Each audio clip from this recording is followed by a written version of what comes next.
Hello guys, welcome sa aking YouTube channel.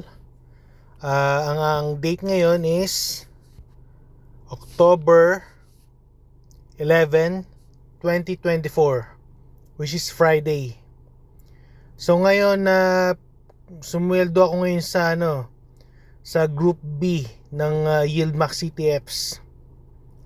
So checkin natin yung ating portfolio. Tingnan natin kung anong status ng aking Wealthsimple account.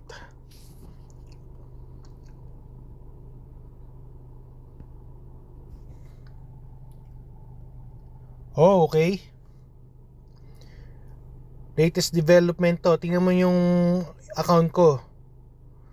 Nasa 26,620.08. Yung last video ko, nasa 24 something yung aking account. Pero tumataas yung value ng aking account ngayon. Yun na 26,620.03. Up ako ng 7,069.05, which is 36.16%. So tingnan natin kung bakit up yung aking account. May suspecha ako kung bakit up.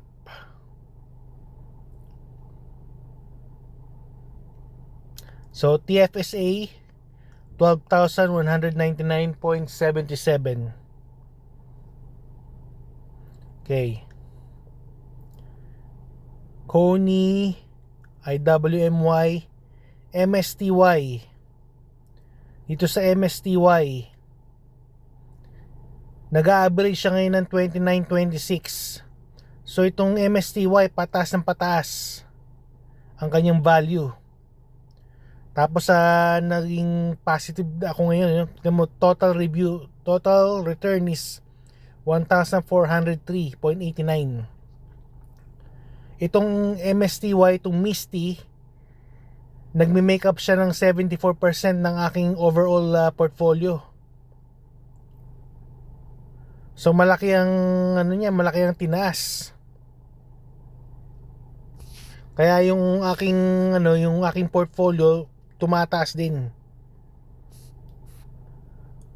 So yan.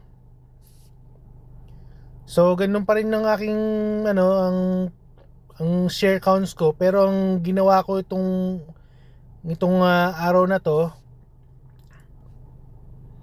ito yung kinita ko sa dividends yan. Sa IWMY, FHSA, kumita ako ng 27 cents, non-resident tax of 4 cents. Sa RSP, 3.05. Tapos sa TFSA, 2.94 minus 0.44 USD non-resident tax. And then YMAX, dividend ko sa RSP is 4.22. And then YMAX sa TFSA, $3.30, non-resident tax of 0.50. And then NVD, dividend RSP 17.53. And then sa TFSA ko, NVDY 17.89 minus 2.68 non-resident tax. Yan, yun ang natanggap ko. So ginawa ko, imbis na bumili ako ng NVIDIA saka yung mga IWY, kasi ang kagandahan ngayon, mura ang bumaba yung price ng Tesla. So tingnan natin yung price ng TSLY. 11.28. Kailangan pagka bibili ka, dapat below siya sa average cost.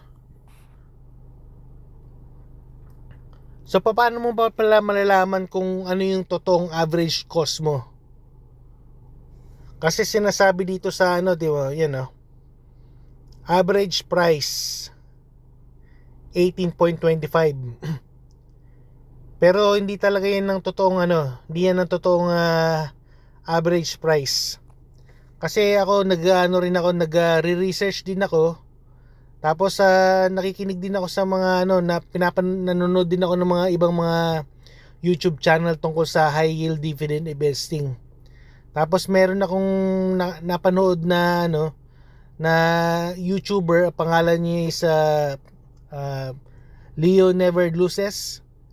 Sinasabi nga niya na para maprotektahan mo yung investment para sa tungkol sa NAV erosion. Ang ibig sabihin ng NAV erosion, yung kumbaga over time yung fund mo na nawawalan ng value. Kasi itong investment natin sa Yieldmax Fund, hindi siya growth investment. Kumbaga siya, income investment siya. Income fund. Kumbaga ang income fund, ang sole purpose niya is to pay you. Kumbaga yun ang magpapasweldo sa iyo. Iba siya sa growth investor na katulad ng kuwari bumili ka ng Apple stock or Google stock, in 20 years mas mataas na yung value nun. Iba itong income fund na to, na Yieldmax. Kumbaga over time bababa yung kanyang value. Pero at the same time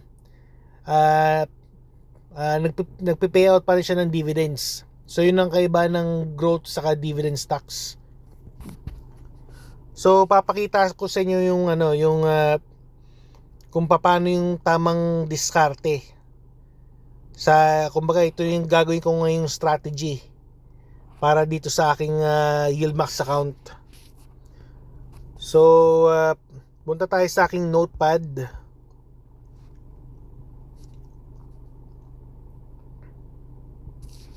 Yan,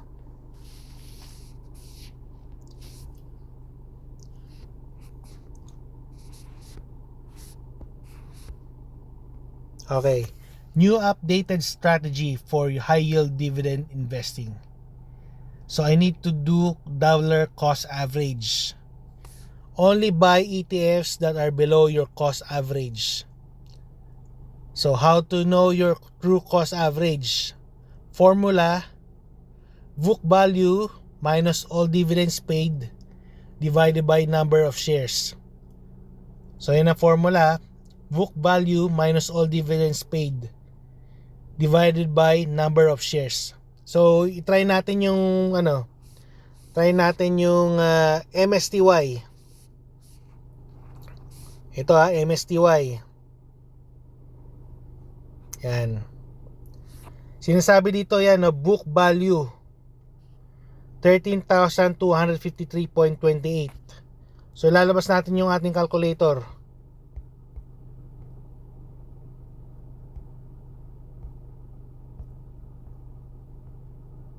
Yan, calculator yan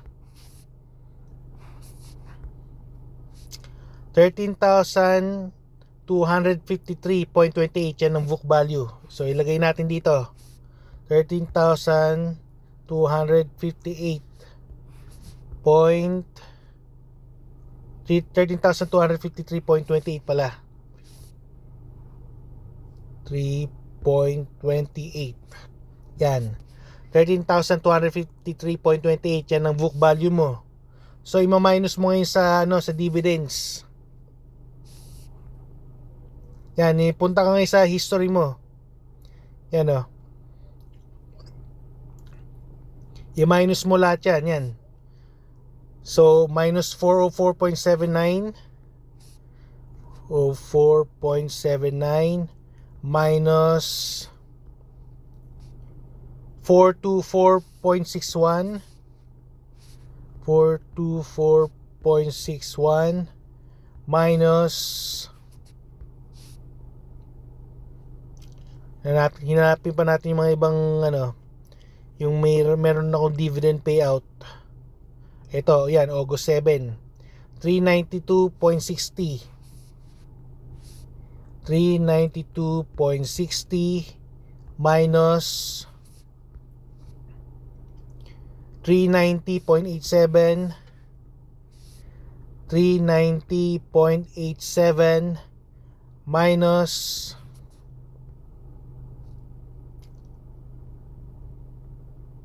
So, hanap pa ulit tayo. Yan, to, July 7. 438.44.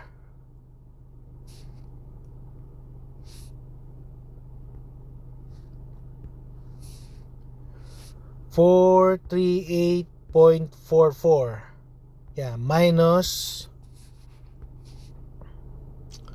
444.08. Lagay uli natin dyan. 444.08. Okay, hanap pa tayo ng iba.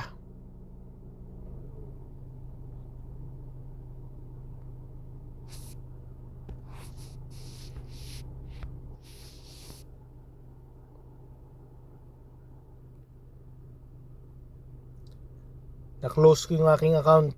Teka lang ha. Punta ulit tayong TFSA.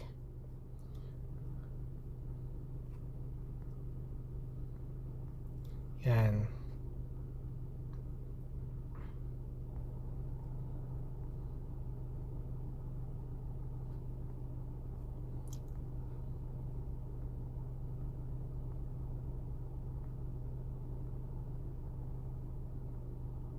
Maghanap pa tayo ng may dividend.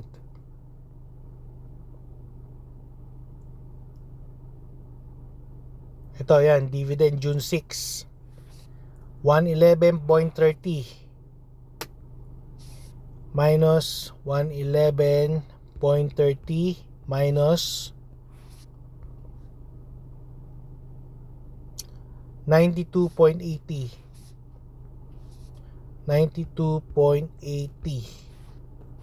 Okay. Okay, so hanggang dyan na lang yung aking dividend. So equals natin 10,553.79. Minus mo na lahat yung dividends. So gagawin mo, i-divide mo ngayon sa, tingnan mo yung yung share count mo.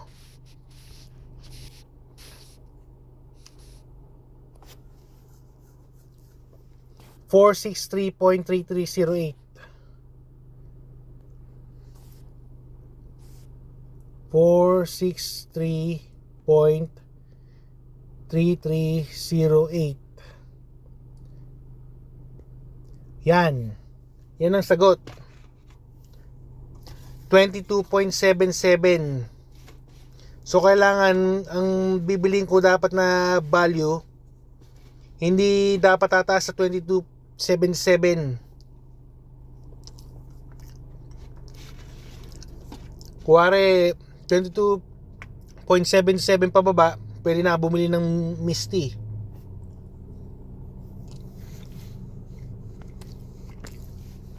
Pero kung kuwari mataas yung yung price niya, katulad ng price ngayon. Price ngayon ng Misty is $29.50. So hindi ako dapat bumili niyan kasi sobrang mahal. So example ulit. Ito. Ayan, piliin natin TSLY. Yan 11.28. Okay, labas ulit natin yung ating calculator.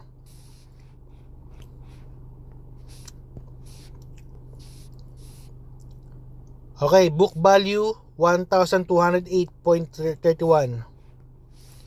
1,208.31 minus mo lahat yung dividends mo. Yung mga dividends na natanggap mo, ima-minus mo lahat yun. 15.86 minus 31.19 1.19 minus 10.66 10.66 minus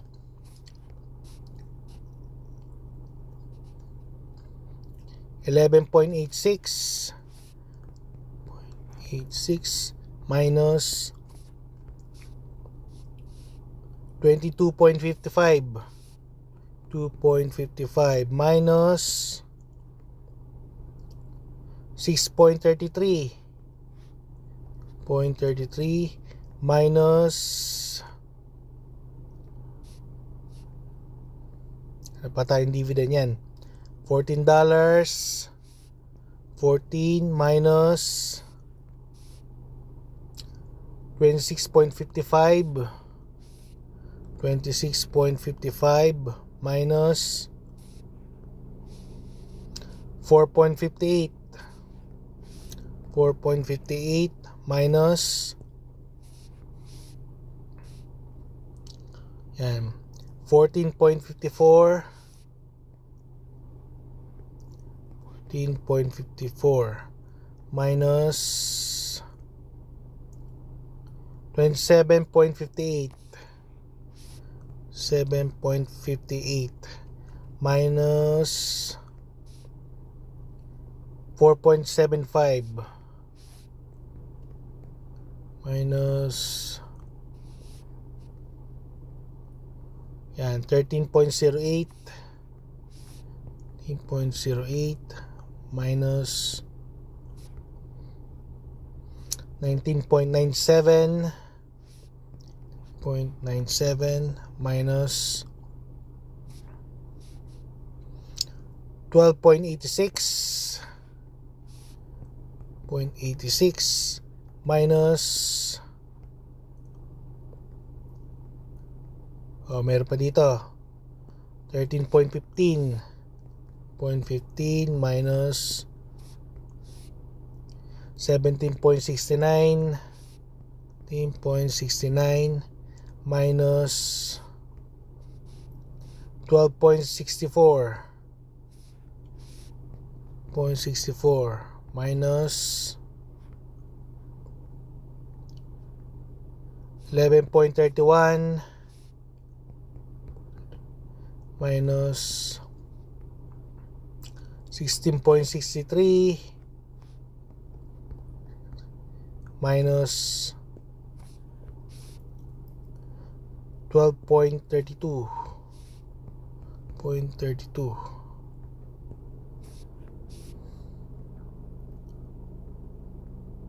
Okay, meron pa dito, yan 6.91, 0.91 minus 19.55, 19.55 minus 14.48, 14.48 equals 847.27. So i-divide mo siya sa number of shares mo. Number of shares mo sa TSLY is 66.2028. 66.2028. Yan. 1279. Yan ang yan ang cost average mo. So below that, pwede kang bumili. Magkano ang price ng TSLY ngayon? Tingnan natin. Yung mong price 11.29. Ibig sabihin, ito dapat ang bibilin mo kasi below siya sa sa cost average. So pakita ko sa inyo yung mga ibang kasi kinalculate ko na to eh. Kumbaga pagka kinalculate ko pa isa-isa dito, baka humaba pa yung ating video.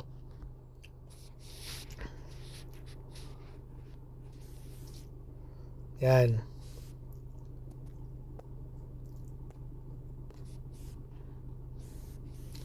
Yan na, TSLY 1279, IWNY 33.77, ULTY 1015, NVDY 2124, CONIS 1178, MISTI 2278, YMAX 1736.